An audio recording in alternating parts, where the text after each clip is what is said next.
नमस्कार, मैं रवीश कुमार। पत्रकार को चमचा होने की जरूरत नहीं है, उसे संदेहवादी होना चाहिए। मतलब सरकार के हर दावे को संदेह की निगाह से देखिए। यह वाकया अमेरिका के अस्ताचल राष्ट्रपति ओबामा का है। पद छोड़ने से 48 घंटे पहले ओबामा ने व्हाइट हाउस के पत्रकारों से बात करते हुए अंग्रेजी में इस वाक्य को यूं कहा, you are not suppose to be sycophants, you are suppose to be sceptics.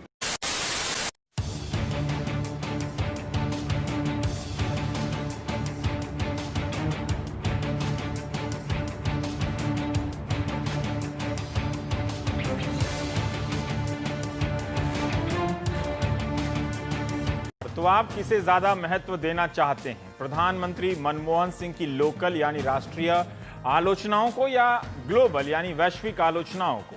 Time पत्रिका ने अपने कवर पर प्रधानमंत्री मनमोहन सिंह को अंडर अचीवर के तौर पर पेश किया है। यानी टाइम की कहानी बताती है कि कैसे वे दूसरे कार्यकाल में उम्मीदों पर खरे नहीं उतरे हैं। हमारे जो प्रधानमंत्री हैं ... रिक्त स्थानों की पूर्ति करें, फिल इन द ब्लैंक्स। नमस्कार, मैं रवीश कुमार। आज यही करेंगे। इन दिनों एक सरकारी गाना चल रहा है, मीलों हम आ गए, मीलों हमें जाना है। इस गाने में एक निराकार सफर की कल्पना है। पता नहीं चलता कि पिछले 9 साल में कहां से चले आ रहे हैं और कहां जा रहे हैं। क्या विपक्ष और सरकार के बीच आदर की हर दीवार गिर गई है? एक सवाल यह भी है कि विपक्ष की आलोचना ऐसी नहीं होती तो कैसी होनी चाहिए? सोनिया गांधी का भी तो बयान था, मौत का सौदागर। इस तरह के उदाहरण आपको खूब मिलेंगे। लेकिन क्या वाकई प्रधानमंत्री को लेकर शालीनता का तकाजा नहीं रहा? लतीफेबाज और ट्विटरबाजों की अपनी भाषा होती है। क्या राजनीति भी उन्हीं भाषाओं में खुद को व्यक्त करने लगी है? भगवा कहने पर भड़क जाते हैं और दीमक कह के चुपचाप निकल जाते हैं, और कोई सांप बिच्छू कह के साफ साफ बच जाता है। पर हम बात करेंगे कि आखिर विपक्ष ने कौन सी ऐसी हद पार कर दी कि शेरो शायरी का सहारा लिया गया।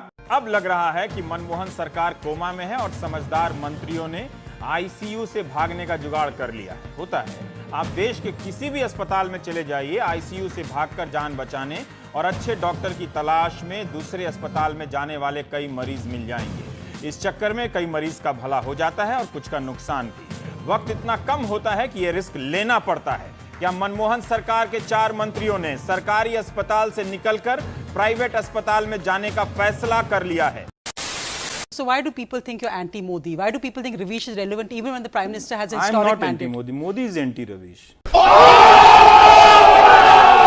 बताइए कि मैं कैसे एंटी बीजेपी हो गया, एंटी मोदी हो गया? मैं तो कभी नहीं हुआ। 2014 से पहले बीजेपी के सारे बड़े स्पोक्स पर्सन इंक्लूडिंग रविशंकर प्रसाद, प्रकाश जावड़ेकर खुद ही फोन करते थे कि मुझे बुलाइए, हम आना चाहते हैं। फिर अचानक क्या हो गया? क्योंकि तब वो इसलिए बुलाते थे क्योंकि मैं पिछली सरकार से बहुत सख्त सवाल पूछता था, उन्हें अच्छा लगता था। तो मैं क्यों विरोधी होने लगूंगा? लेकिन हाँ, मेरे कुछ वैल्यूज हैं। मैं बिगटरी, कम्युनलिज्म, जेनोफोबिया, जिंगोइज्म के साथ खड़ा नहीं हो सकता। और आप इस तरह के वैल्यूज को आप नेशनलिज्म के कवर में आप प्रोटेक्ट नहीं कर सकते हैं। ये हमारी डेमोक्रेसी के लिए अच्छा नहीं है। जब प्राइम मिनिस्टर भी जब ऑफिशियली बोलते हैं तो वही बात बोलते हैं जो मैं बोल रहा हूँ। वो कभी नहीं कहते हैं कि हाँ जिंगोइज्म करो। क्या बोलते हैं? ऑफिशियली कभी नहीं बोलते। ऑफिशियली वो कभी बोल ही नहीं सकते हैं। जमीन पे पॉलिटिक्स चाहे जो भी हो, तो पॉलिटिक्स को क्रिटिसाइज करना, नरेंद्र मोदी को क्रिटिसाइज करना हमेशा नहीं है। तो ये ब्रांड कर दिया जाता है सोनिया कि मैं एंटी मोदी हूँ, मैं कोई वोट नहीं सीख करने जा रहा हूँ मोदी जी के खिलाफ।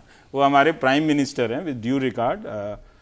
ऐसी बात नहीं है कि मैं भी वो समझता हूँ कि वो दायरा क्या है। तो मेरे क्वेश्चंस विद रेस्पेक्ट शुरू होते हैं। घर में घुसकर मारा है, कब्र तुम्हारी खोदी है, दिल्ली की गद्दी पर बैठा बाप तुम्हारा मोदी है।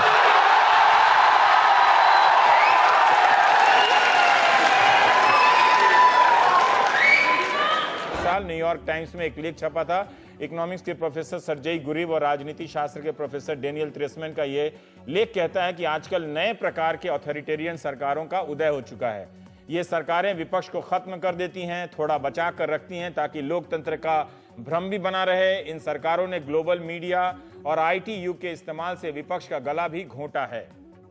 अति प्रचार, बहुत ज्यादा प्रचार, दुष्प्रचार, झूठा प्रचार यानी प्रोपेगेंडा का खूब सहारा लिया जाता है।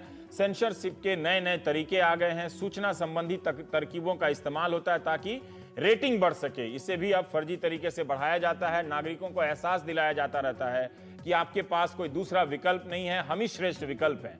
इस लेख में इन शासकों को नया ऑटोक्रेट कहा गया है, न्यू ऑटोक्रेट, जो मीडिया को विज्ञापन की रिश्वत देते हैं, मीडिया पर केस करने की धमकी देते हैं, नए नए निवेशकों को उकसाते हैं कि सरकार की आलोचना करने वाले मीडिया संस्थान को ही खरीद ले।